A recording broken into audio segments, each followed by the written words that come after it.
দেখায়া দিছে, তাম বিশ্বকে নাড়া দিয়ে ছাড়ছে, ঠিক কিনা জোরে বলেন?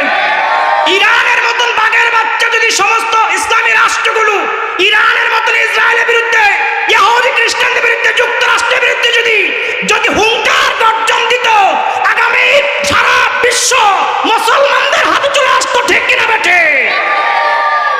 যদি আরব আমিরাত সমস্ত ইসলামী রাষ্ট্রগুলো, মুসলিম কান্ট্রিগুলো যদি ঐক্যবদ্ধ হয়ে যেতে পারে, ইসরায়েলের মতন ইহুদি রাষ্ট্র 2 মিনিটে তছনছ হয়ে যাবে, ঠিক কিনা?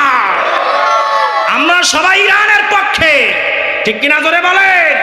যারা বলে ইরানের পক্ষে কথা বলা যাবে না, যারা বলে ইরানের পক্ষে কথা বলে ঈমান চলে যাবে, আমরা এইসব ফতুয়া দূরে ফেলে দিব। ইরান যেহেতু মুসলিম রাষ্ট্র, ইরান সব সময় মজলুম মুসলমানদের পক্ষে ছিল। তাম মুসলিম বিশ্ব ইরানের পক্ষ হয়ে স্লোগান দেওয়া ফরজ আইন হয়ে গেছে, ঠিক কিনা জোরে বলেন? ঠিক কিনা জোরে বলেন? ইরানের পক্ষে কে কে স্লোগান দিতে রাজি আছে? 2 হাত লাগা দেখায় দাও।